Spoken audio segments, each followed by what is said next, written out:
Diikuti dua-duanya boleh kan? Tidak mungkin mengikuti dua-duanya. Karena apa? Karena ajaran Tuhan Yesus dengan ajaran Muhammad itu bertolak Kemana lagi? belakang. Diikuti sebagai pemimpin, bukan sebagai Tuhan kan?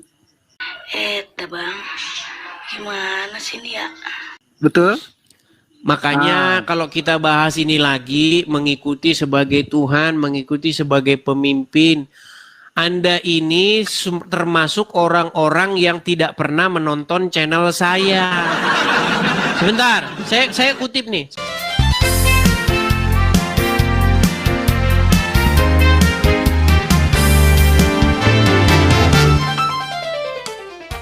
Anda Muslim? Alhamdulillah saya Muslim. Sudah menyimak dari tadi, Bang? Baru. Oh, baru datang. Baik. Katanya Nabi. Baik. Bagaimana? Apakah Anda ada niat untuk meninggalkan Muhammad dan datang kepada Yesus? Wah, masa mau ditelan bulat-bulat, Bang, jelasin lah. Kenapa harus jelaskan? Baik, kita jelaskan ya. Kita jelaskan. Saya mau tanya dulu nih, Bang, sama Anda. Mana yang lebih pantas untuk diikuti? Seorang yang berdosa atau seorang yang tidak berdosa? Yang tidak berdosa dong. Yang tidak berdosa. Apakah Muhammad seorang yang berdosa? Kalau memang dia berdosa, mana dosanya? Dosa apa yang dia pernah buat? Sebelum ke situ dulu, apakah Muhammad orang yang berdosa? Tidak. Tidak. Baik, saya tunjukkan satu ayat kepada Anda. Karena orang muslim ini teman-teman sudah dididik oleh ustadz-ustadznya. Jangan sampai ketahuan kalau Nabi kita berdosa. Kalau sampai ketahuan Nabi kita berdosa, bubar umat ini. Kalau umat ini bubar, bagaimanalah nasib kita? Nah, itu adalah ulama Islam. Nih ya, saya balikin kamera saya. Kita sadarkan saudara-saudara kita ini dari mengikuti orang berdosa. Lihat Bang ya. Ini ada di dalam Quran surat Muhammad ayat yang ke-19. Apa dikatakan di sini? Maka ketahuilah bahwa sesungguhnya tidak ada ilah selain Allah.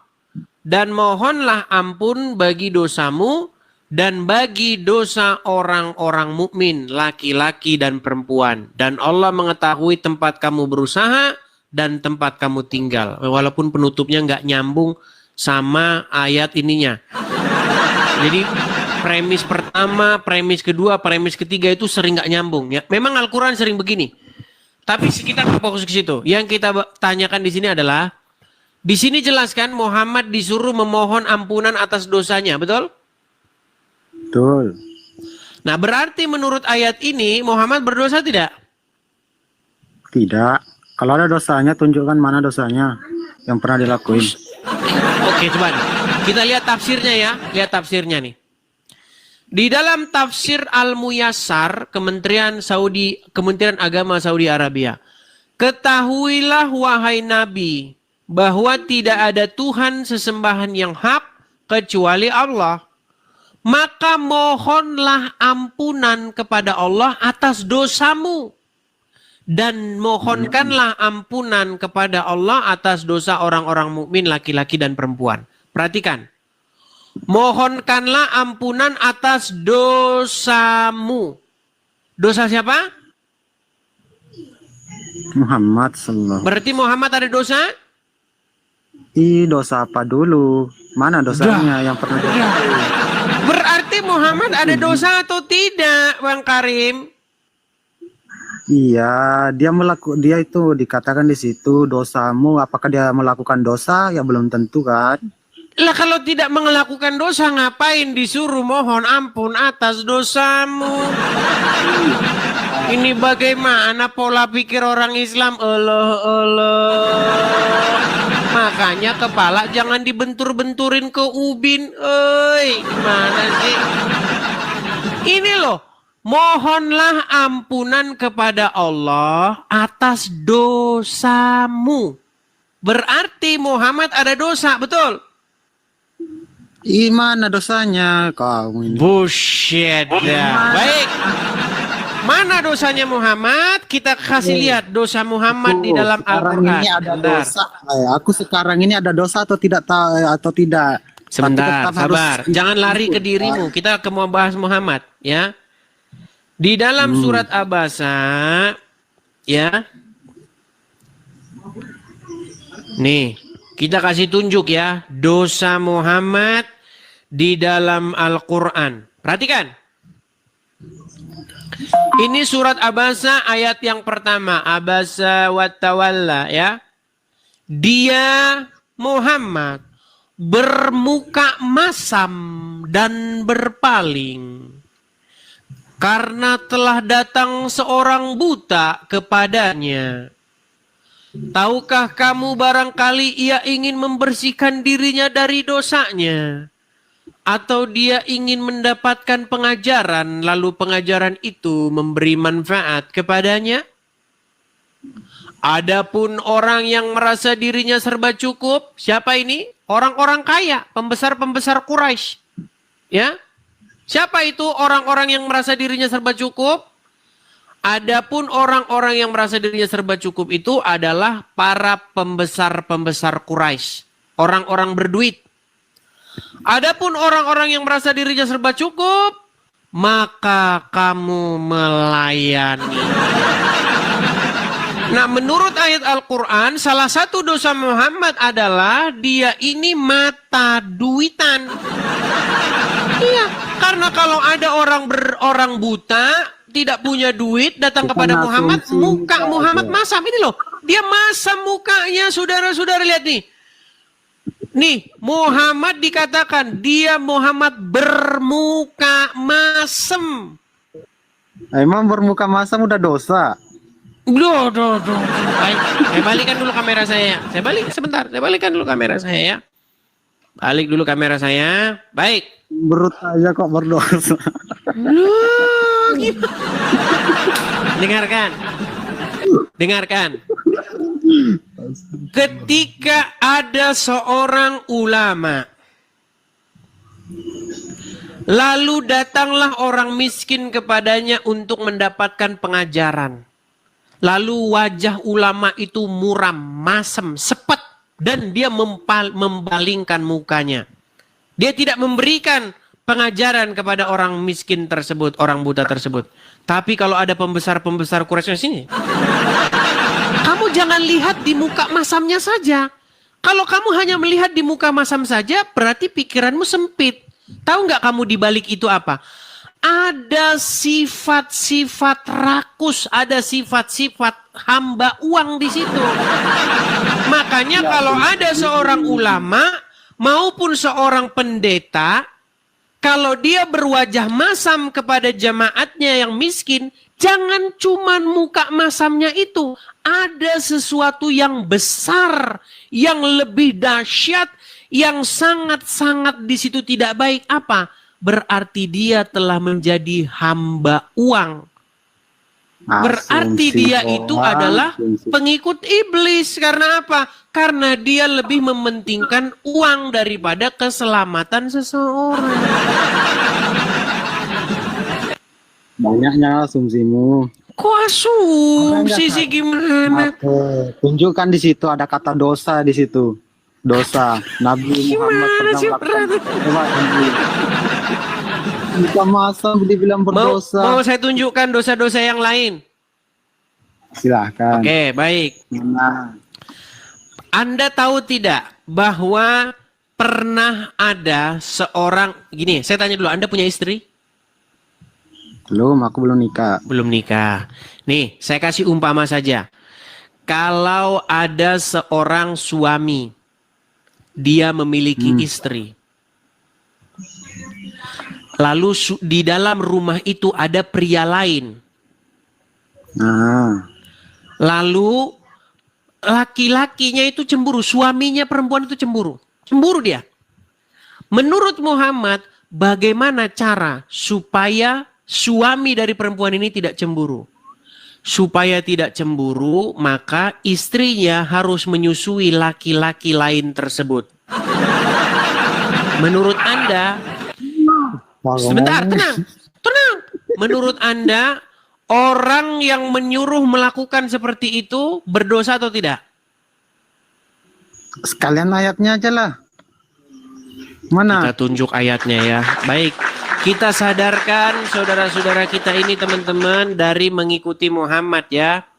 Semoga orang-orang yang berpikir akan merubah hatinya dan membuka hatinya kepada kebenaran ya. Saya akan tunjukkan kepada Anda ya. Nih hadis tentang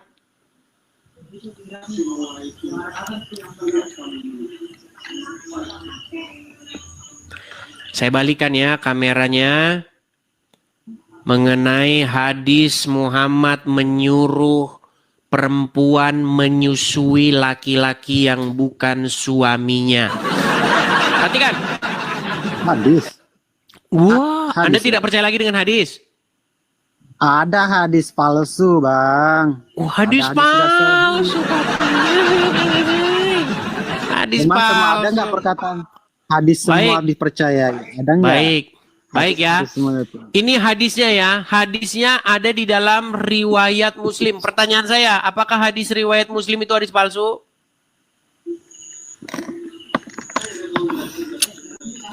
Kenapa? Jangan lari, Bang. Jangan lari. Apakah Enggak. hadis riwayat Muslim itu hadis palsu? Riwayat Muslim. Saya bacakan Sahih atau ya. tidak sahih? Nah, lanjut. Hadis riwayat Muslim kok tidak sahih? Gimana sih? Hadis riwayat Muslim kok tidak sahih? Bukan cuma satu, Udah, ada baca, banyak baca. nih. Saya bacakan. Saya bacakan, perhatikan. Dari Ya, Aisyah. hadis. Dari Aisyah. Bahwasanya Salim bekas budaknya Abu Huzaifah ikut bersama Abu Huzaifah dan keluarganya di rumah mereka. Lalu istri Abu Huzaifah, anak perempuan Suhail, datang kepada Nabi dan berkata, sesungguhnya Salim telah balik dan akalnya pun sebagaimana pada umumnya orang dewasa. Dan dia berada di dalam rumah kami. Sedangkan aku menyangka bahwa pada diri Abu Huzaifah, suamiku, ya, ada kecemburuan. Berkenaan dengan hal itu, bagaimanakah yang demikian itu? Nabi menjawab, susuilah dia. Disuruh menyusui, maka kamu menjadi haram kepadanya dan hilanglah sesuatu pada diri Abu Huzaifah suamimu. Lalu sahlah pulang. Kemudian dia berkata, sungguh aku telah menyusuinya, maka hilanglah sesuatu pada diri Abu Huzaifah suamiku. Ini ajaran menyusui pria lain. Masih kurang hadisnya. Tambah lagi. Dari Zainab binti Ummu Salamah, ia berkata, Ummu Salamah berkata kepada Aisyah, sesungguhnya ada seorang yang sudah balik keluar masuk rumahmu, yang aku sendiri tidak menyukai ia masuk rumahku. Lalu Aisyah menjawab, tidakkah pada diri Rasulullah ada suri tauladan yang baik bagimu? Dan Aisyah berkata lagi, sesungguhnya istri Abu Huzaifah pernah berkata, ya Rasulullah, sesungguhnya Salim keluar masuk rumahku, sedang ia kini telah dewasa. Sedangkan pada diri Abu Huzaifah ada sesuatu terhadapnya. Yang demikian itu bagaimana? Kemudian Rasulullah bersabda, susuilah dia sehingga ia boleh keluar masuk rumah. Itu perkataan siapa ini? Perkataan siapa? Kok perkataan siapa ini? Jelas-jelas hadisnya gimana? Perkataan siapa? Iya, yang nulis siapa? Oke, sebelum kita tenang. Sebelum kita ke masalah yang nulis siapa, nanti bahasan kita panjang lebar lagi. Saya sudah pernah bilang begini. Jika seorang muslim mempelajari hadis, maka sebentar lagi dia akan panggil tukang loak. Untuk apa? Untuk mengangkat hadis itu dari rumahnya. Bis. Hadis itu kan perkataan orang biasa. Orang biasa tidak luput dari kesalahan. Iya, makanya saya bilang hadis-hadis seperti itu sebentar lagi akan diangkut oleh tukang loak. Betul? Asumsi apa itu? Asumsi lagi sih. Berarti kamu memalsukan hadis-hadis itu, betul? Tidak. Nggak dimalsukan, tapi diterima. Gimana sih? Udah, intinya begini. Saya mau sampaikan kepada kamu begini. Saya tidak capek-capeknya nih memberitakan kebenaran kepada kalian. Intinya, Bang, kalau Anda membuka hati dan pikiranmu, seperti pertanyaan saya yang nomor 1. Mana yang lebih pantas diikuti? Orang berdosa atau orang yang tidak berdosa? Anda sudah jawab orang yang tidak berdosa. Nah, sekarang Muhammad sudah jelas digambarkan sebagai orang yang berdosa. Apakah Anda masih mau mengikuti Muhammad? Masih lah. Sungguh nekat yangnya. Oke, kalau begitu coba. Tenang, saya bacakan dulu ayat ini.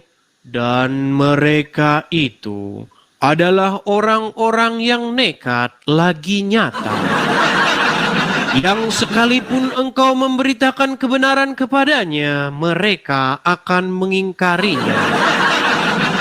Dan tiadalah mereka itu, melainkan tempat mereka itu adalah neraka jahanam. Nah, gimana? Gereja pun nggak tahu apa kedatangan. Intinya begini ya, Ahmad Karim, saya mau memberitahukan kepada kamu tentang kebenaran, yaitu Iya, Yesus. makanya ini. Saya mau tanya kebenaran Yesus. Silakan. Yesus tidak diikuti sebagai apa dulu?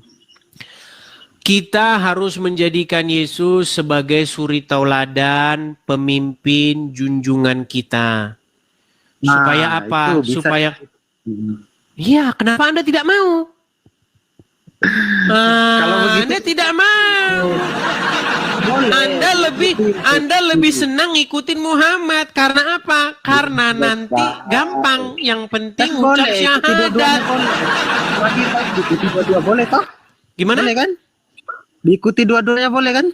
Tidak mungkin mengikuti dua-duanya. Karena apa?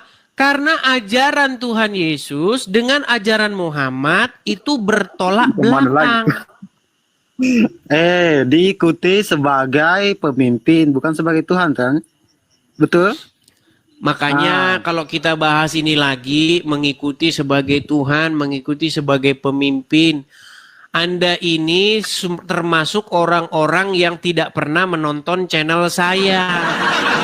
Sebentar, saya kutip nih, saya kutip. Kalau ada seseorang yang mengikuti taat, patuh, tunduk kepada hawa nafsunya, menurut Al-Quran, maka dia mengikuti hawa nafsu itu sebagai Tuhannya atau tidak? Tidaklah. Baik, saya tunjukkan ayatnya.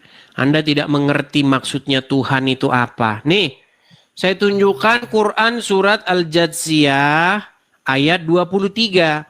Kalau Anda mengikuti sesuatu, taat, patuh, dikuasai oleh dia, itu artinya Anda ikuti dia sebagai Tuhan. Gimana ada ini?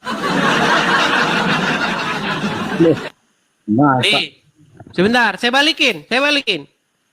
Anda ini tidak tahu ayat Al-Quran gimana. Mengikuti sesuatu, takluk tunduk kepadanya itu mengikuti sebagai Tuhan artinya. Nih, surat Al-Jathiyah ayat 23. Coba kamu yang baca. Bacalah, aku kurang fasih membaca ini. Tahukah kamu, wahai Nabi Muhammad, orang yang menjadikan hawa nafsunya sebagai Tuhannya? Makanya tidak diikuti nafsunya. Ya, artinya kalau mengikuti hawa nafsunya berarti mengikuti hawa nafsunya sebagai Tuhan, betul? Nah, Iya. Kalian pun umat muslim mengikuti Muhammad sebagai Tuhan kalian. Makanya jangan ikuti dia, jangan jadikan Muhammad sebagai Tuhanmu. Yang harus dijadikan Tuhanmu itu adalah Yesus. Oh.